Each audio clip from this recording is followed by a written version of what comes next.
आइए फ्रेंड्स, आज हम लोग क्वेश्चन करेंगे। उदाहरण है उदाहरण नंबर 5, है ना जी। तो चलिए, अब हम आप लोग को सब्सक्राइब करने के लिए नहीं कहेंगे क्योंकि आप लोग करते नहीं हैं, केवल देख लेते हैं बस। तो मत कीजिए, अब हमको खाली वीडियो डालना है, ठीक है। चलिए, उदाहरण 5, एक समतल जमीन पर, तो जमीन तो यही है, कई दिन से तो बता रहे हैं यही बात, तो बना दूं। मान लीजिए कि ये क्या है, जमीन है। एक समतल जमीन पर मीनार की छाया, किसकी छाया? मीनार की छाया। बोले थे मीनार को टावर कहते हैं, चाहे टावर कह सकते हैं, चाहे और भी कुछ होता है, जैसे खंबा हो गया, चाहे आप क्या बोल सकते हैं, चिमनी है, ये हो सकता है ना। तब मीनार जो है ये खड़ा है, इसी पर क्या है। अब मीनार यहाँ पर खड़ा है, तो इधर से जब प्रकाश पड़ेगा तो इसकी छाया इधर पड़ेगी कि नहीं पड़ेगी। तो क्या कह रहा है कि मीनार की छाया उस स्थिति में 40 मीटर लंबी हो जाती है। क्या हो जाती है? यानी कि एक समय था जो छाया यहां तक था, माने इसका छाया जो है यहां से लेकर के यहां तक था, लेकिन अगली बार क्या हुआ कि छाया जो है यहां से यहां पहुंच गया, यानी कि अब इतना लंबा छाया पड़ रहा है। अब आप सोच रहे होंगे कि सर वस्तु है उताव के, तो छाया इतना बड़ा कैसे हो सकता है? होता है बाबू, जब सूर्य है जो हमसे अधिकतम दूरी पर जब रहता है, आप लोग फिजिक्स में इसको पढ़ेंगे, जब सूर्य हम लोगों से अधिकतम दूरी पर रहता है तो हमारा छाया जो है बहुत ही लंबा बनता है। जब सूर्य जो है हमारे सर के ऊपर आ जाता है तो हमारा छाया जो होता है वो छोटा बनता है। फिर जब शाम होता है तो सूर्य हमसे बहुत दूर पर होता है, इसलिए उस समय भी हमारा जो छाया होता है वो क्या बनता है? लंबा बनता है, ठीक है। तो पहले जो छाया थी यहां से यहां तक थी, अब 40 मीटर ये क्या हो गया है? बढ़ गया, लंबा हो गया। अब तो बुझा गया होगा, नहीं समझ रहे मेरे बात को? अब ऐसा थोड़े होगा कि पहले छाया है इतना था, अब छाया है इतना हो गया है। हो गया तो क्या होगा कि पहले छाया ये पूरा बड़ा था, अब छोटा हो गया है, ऐसे होगा। नहीं तो पहले छाया छोटा था, अब छाया बड़ा हो गया है। तो ये कह रहा है कि छोटा था बड़ा हुआ है। देखिए इधर, एक समतल जमीन पर खड़ी मीनार की छाया उस स्थिति में 40 मीटर लंबी हो जाती है, यानी कि यहां था अब लंबी हुआ है तो इधर ना हुआ है, कम हो जाती है तब लिखते उधर जाता, समझ रहे हैं ना। जबकि सूर्य का उच्चांश कोण 60 डिग्री से घट करके 30 डिग्री हो जाती है, अर्थात छाया के एक सिरे से मीनार के शिखर का उन्नयन कोण 60 डिग्री है। यानी कि यहां से छाया के एक सिरे से मीनार के शिखर का उन्नयन कोण कितना डिग्री है? 60 डिग्री है। और जब डीबी जो है छाया की लंबाई है, वहां पर वो पहले से ही कह रहा है कि डीबी जो है क्या है? छाया की लंबाई है। जबकि उन्नयन कोण क्या हो जाता है? 30 डिग्री हो जाता है। तो मीनार की ऊंचाई ज्ञात करें। अब सुनिए ध्यान से, आपको एक कॉमन पॉइंट बताते हैं कि इसमें 30 कहां रखिएगा और 60 कहां रखिएगा। कंफ्यूजन हो रहा होगा ना, दुगो एंगल बन रहा है, 30 कहां रखिएगा, 60 कहां रखिएगा। और फिगर में यहां पर देखिए, तो यहां पर क्या लिखा हुआ है? ए बी सी डी, कुछ क्या डी, यहां पर यहां पर चलिए, और यहां पर ए। अब तो समझ गया होगा। अब देखिए, अब मैं आपको यहां पर बताना चाह रहा हूं कि इसमें 30 कहां रखेंगे और 60 कहां रखेंगे। ऐसे तो समझ में आ गया होगा कि आप कहां से रखेंगे। अच्छा ये बताइए, यहां क्या रखेंगे? सब लोग बोलिए, यहां पर क्या रखेंगे? हो गया, अब तो समझ में आ गया होगा। लेकिन अब इसको दूसरा एंगल से बता देते हैं हम आपको। देखिए यहां पर क्या है? यहां पर है 90, है ना, यहां पर 90। बोलिए यहां पर 90 है कि नहीं? जब वहां पर 90 है तो वहां से थोड़ा सा इधर आएंगे तो 90 से थोड़ा सा कम आएंगे तो 60 मिलेगा, तब उसके बाद में 30 मिलेगा। आखिर पहले 30 मिलेगा तब 60 मिलेगा। तो इधर से ये जो समकोण है इसे घटते क्रम में सजा देंगे उसको। जैसे कभी देता है 60 डिग्री 45 डिग्री, ठीक है ना, चाहे कभी देता है 45 डिग्री 30 डिग्री। यानी कि यहां पर सबसे बड़ा, उससे छोटा, उससे छोटा, उससे छोटा, उससे छोटा, सबसे छोटा, समझ रहे हैं ना। यानी कि 60 है तो 30, अगर 30 दिया है तब, नहीं तो 45 दिया रहता तो 45 लिखते, कोई दिक्कत। अब तो समझ में आओगा कि लंब से यानी समकोण से घटते क्रम में सजाएंगे। तो सबसे बड़ा यहां हो गया, उससे कम, उससे कम, इस तरह से आ गया। क्लियर। लेकिन ऐसे तो हम लोग को ये फिगर पढ़ने से ही समझ में आ गया था कि पहले जब छाया छोटा था तो उस टाइम 60 डिग्री था, और जब छाया बड़ा हुआ तो 30 डिग्री। बात समझिए ना। अब हम लोग को इसका भाषा लिखना है। क्या लिखना है दोस्त? भाषा। अब यहां पर हम लोग लिखेंगे सॉल्व। क्या लिखेंगे? सॉल्व। अब कह रहा है कि ए बी एक मीनार है। ए बी एक मीनार है। मीनार, ए बी एक मीनार है। क्या है दोस्त? मीनारे ना है। मीनार के पाद बिंदु बी से, ठीक है, बीसी दूरी पर मीनार की छाया है। मीनार की छाया है, ठीक है। मीनार की छाया ना है जी।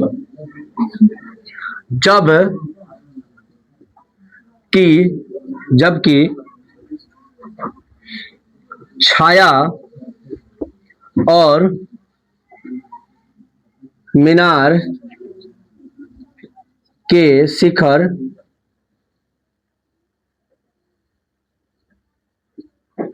का उन्नयन कोण कितना डिग्री है? 60 डिग्री। पुनः मीनार की छाया डीसी बराबर 40 मीटर बढ़ जाती है। क्या हो जाती है?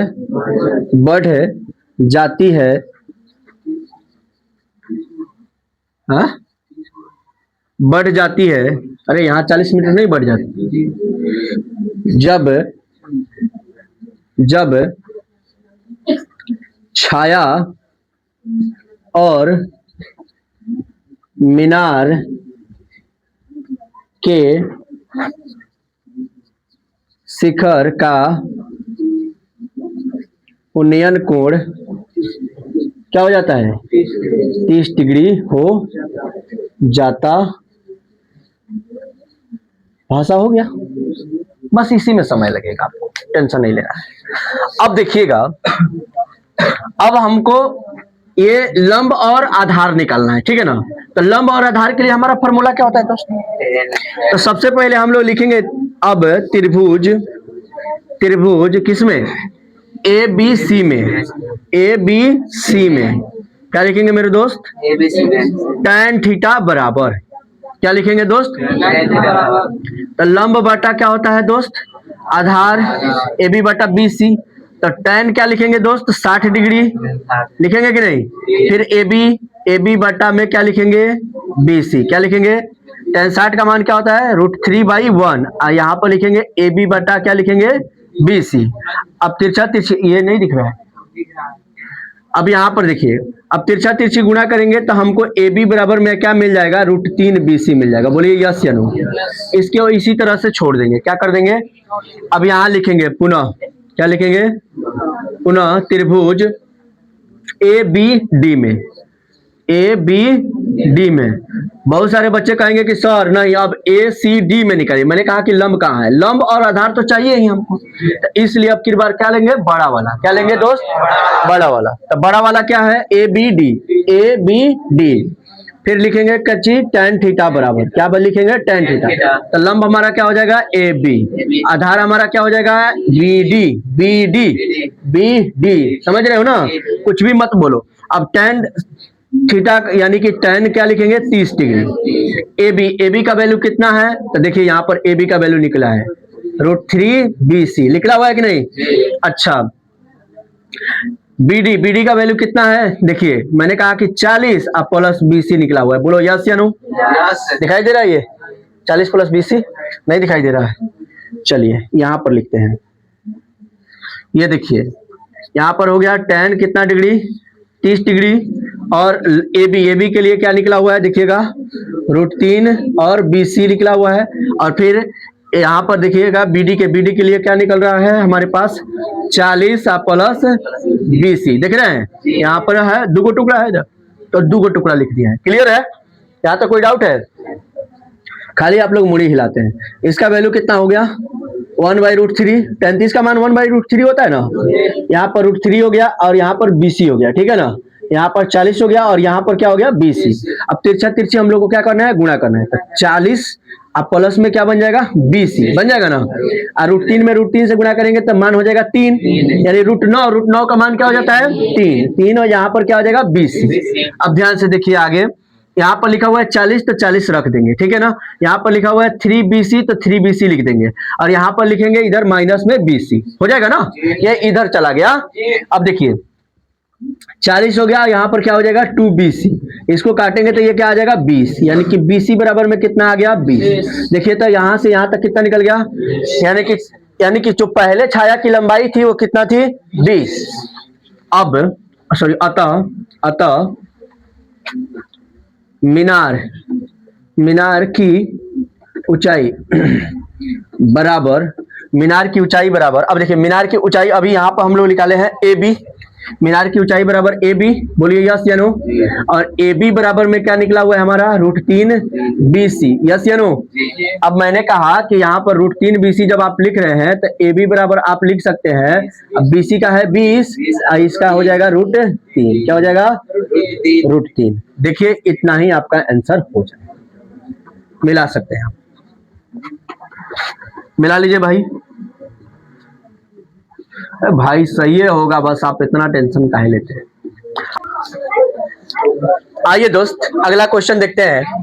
कह रहा है कि एक बहुमंजिला भवन के शिखर से देखने पर, ठीक है ना, एक बहुमंजिला भवन है। बहुमंजिला भवन का मतलब है 2 मंजिल का भवन है।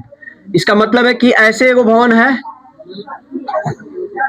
यानी कि ये पहला मंजिल है और ये दूसरा मंजिल है। अब कह रहा है कि एक 8 मीटर ऊंचे भवन के शिखर, यानी कि यह जो भवन है उसके सामने वाला भवन, ये 2 मंजिला भवन है और ये इसके सामने वाला भवन है और ये 8 मीटर ऊंचा है। कितना है 8 मीटर। तो हम कहेंगे कि ये 8 मीटर का होगा जी, यस या नो। तो जब उसके शिखर से देखा जाता है तो उसके शिखर और तल, यानी कि दूसरे भवन के शिखर और तल का जो अवनमन कोण होगा वो कितना होगा, कितना होगा 30 डिग्री। और कितना होगा, होगा नहीं, दिया हुआ है इसलिए हो रहा है, समझ रहे हैं ना। काहे हल्ला कर रहे हैं। तो यहां तक किसी को डाउट है, फिर से एक बार समझिए। एक बहुमंजिला भवन के शिखर से देखने पर, यानी ऊपर से देखा जा रहा है तो अवनमन कोण ना, यानी कि इस पर से देखा जा रहा है। एक 8 मीटर ऊंचे भवन के शिखर, यानी ये 8 मीटर ऊंचा भवन है, इसके शिखर और तल, एक बार शिखर पर देखा जा रहा है और तल पर देखा जा रहा है, का अवनमन कोण क्रमशः कितना है 30 डिग्री और 45 डिग्री। तो बहुमंजिला भवन की ऊंचाई, यानी कि ये वाला बताना है, और 2 भवनों के बीच की दूरी, यानी ये वाला, ये बताइए चाहे, क्योंकि दोनों तो समान है। अब मान लीजिए कि E A है, E B है, E C है, नहीं E A है और E A है, ये B है, समझ रहे हैं ना। और ये C है, ये D है और इसको लेंगे E, बात समझ रहे हो ना। अब कहोगे सर इसको A और इसको B काहे लिए, तो पहले ही चर्चा कर रहा है कि बहुमंजिला भवन है, तो 2 मंजिला भवन है तो A B क्या कहेंगे बहुमंजिला। तो अब लिखेंगे यहाँ पर क्या, हम भाषा, यानी कि सॉल्व। अब भाषा हम इसका नहीं लिखेंगे, आप लोग स्वयं लिखेंगे, नहीं लिख देते हैं। एक और उदाहरण है उसका भी लिखेंगे, उसके बाद तो तुम लोगों से काम करवाएंगे। अब देखिए ध्यान से, अब लिखेंगे क्या, ए बी एक बहुमंजिला क्या है भवन है, समझ रहे हो ना। भवन के पाद बिंदु ए से, ठीक है, एडी दूरी पर, ठीक है, सीडी एक 8 मीटर ऊंची अन्य भवन है, अन्य क्या है, भवन है। अब देखिए, बहुमंजिला बहुमंजिला बहुमंजिला भवन के शिखर से देखने पर 8 मीटर ऊंचे भवन के शिखर सी का अवनमन कोण कितना है, 30 डिग्री, और तल डी का अवनमन कोण कितना डिग्री है, 45 डिग्री है। अब देखिए, कहीं भी हम अलग से कुछ भी नहीं लिखे हैं। अब इसमें देखिएगा, अब एक दो चीज मिल रहा है हमको, एगो मिलेगा एडी बराबर में सीई, मिल रहा है कि नहीं, देखिए तो, एगो मिल रहा है डीसी बराबर में एई, मिल रहा है कि नहीं, ठीक है। एगो भवन जो है यानी एबी जो है उसके बराबर में हमको मिल रहा है एई प्लस में बीई। देख करके बताइए तो, अरे ए बी पूरा है बड़ा वाला, इसमें ए ई और बी ई नहीं मिल रहा है, ए ई और बी ई, ये ए बी है भवन की, मतलब बहुमंजिला भवन की ऊंचाई, समझ रहे ना। अब यहाँ पर देखिए, ये दूरी हो गया। अब हम लोग को क्या करना है, सबसे पहले एगो कोई त्रिभुज में काम करना है, तो एगो बड़का वाला त्रिभुज में काम करना है, एगो ये छोटा वाला त्रिभुज में काम करना है। भाई भाषा कहाँ से लिख रहे हैं, उसी में से लिख रहे हैं, बात समझ में आ गया होगा आप लोगों को पहले से ही। अब देखिए, एगो बड़ा वाला त्रिभुज में काम करना है, एगो छोटा वाला त्रिभुज में काम करना है। तो बड़ा वाला त्रिभुज क्या है, त्रिभुज ए बी डी, किसमें, अब त्रिभुज ए बी डी में क्या लिखोगे, tan थीटा बराबर लंब क्या हो गया, ए बी, आधार क्या हो गया, ए डी, बोलो सही बात। tan थीटा बराबर यानी tan 45 लिख देंगे, क्योंकि थीटा क्या है 45। अब बड़का में काम कर रहे हैं तो 45 ना लेंगे, 45। अब बराबर ए बी कितना है, ए बी नहीं पालो 8 प्लस, ए बी पर 2 टुकड़ा है, यानी कि एगो है ए ई प्लस में क्या है बीई, अब बाटा में ए डी है तो ए डी रख देंगे, कोई दिक्कत नहीं दिखाई दे रहा है। आगे बढ़िए, यहाँ पर tan 45 का मान हो गया 1/1, और ए ई अब प्लस में ए ई माने कितना है 8, बहुत अच्छा दोस्त, यहाँ पर है 8, और यहाँ पर क्या हो गया बीई, ठीक है। अब बटा यहाँ पर क्या है ए डी, क्या है ए डी। अब तिरछा तिरछी गुणा करेंगे तो हम कहेंगे कि ए डी बराबर 8 प्लस बीई, बोलिए सही बात है। अब देखिए, अब पुनः क्या लिखेंगे, त्रिभुज बीईसी में, किसमें, बीईसी में। अब क्या लिखेंगे दोस्त, tan थीटा बराबर क्या लिखेंगे, अब ऊपर वाला में काम कर रहे हैं तो लंब वही होगा, और आधार क्या होगा सीई, ठीक है। अब tan क्या लिखेंगे 30 डिग्री, क्या लिखेंगे मेरे दोस्त, tan 30 डिग्री बराबर, अब बीई क्या है, बीई है, कोई दिक्कत नहीं है। अब सीई का क्या है, सीई का देखिए, सीई जो है वो सीई है कि नहीं। अब यहाँ पर ध्यान दीजिएगा, इसका हो जाएगा 1/√3, 1/√3। अब देखिए, ये बीई है तो बीई लिख देंगे, कोई दिक्कत नहीं है। अब लेकिन जो ये सीई लिखा हुआ है, वो सीई जो है यहाँ पर देखिएगा, यहाँ पर सीई जो है वो एडी के बराबर है, लिखा है ना। एडी का हम लोग का आंसर निकला है 8 प्लस बीई। अब तिरछा तिरछी क्या करना है, यानी कि यहाँ पर आ गया बीई, आप प्लस में क्या हो गया 8, आप बराबर में क्या हो गया बीई √3, यानी कि √3 बीई, हो गया कि नहीं। अब यहाँ 8 है तो यहाँ पर 8 रख देंगे, कोई दिक्कत नहीं है। इस बीई को इधर लेके जाएंगे तो √3 आप प्लस में √3 बीई, अब माइनस में क्या हो जाएगा बीई, समझ में आ रहा है ना।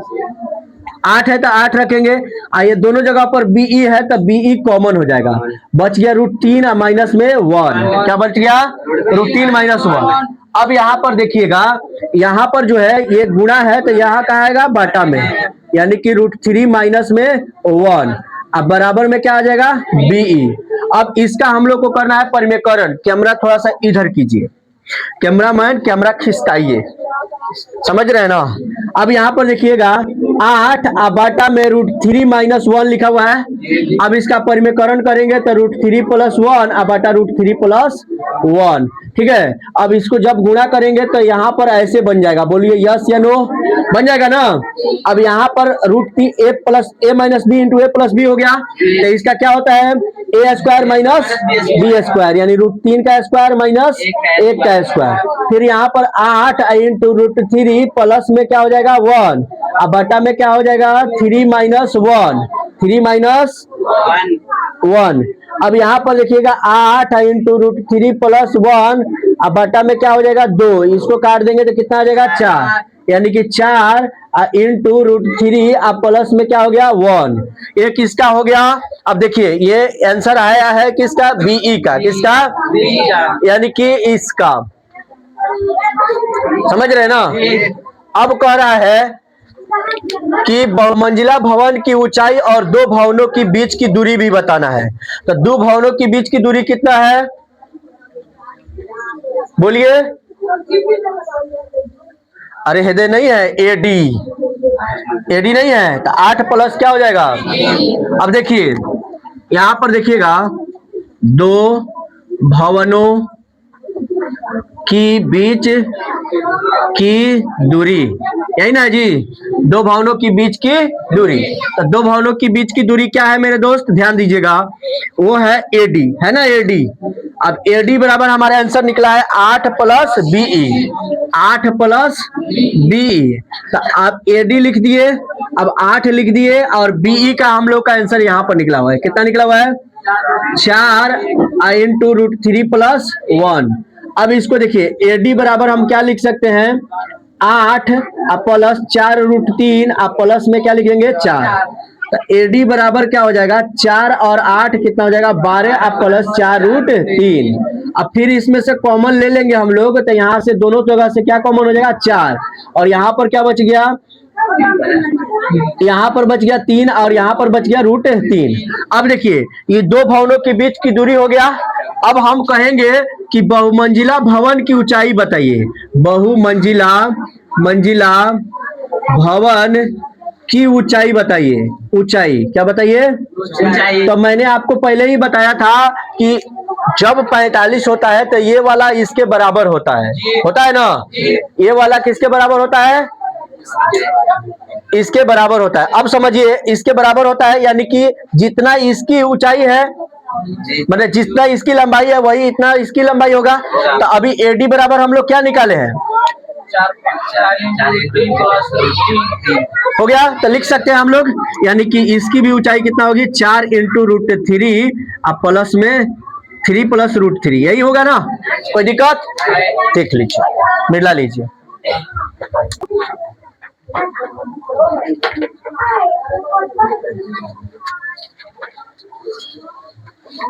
चलिए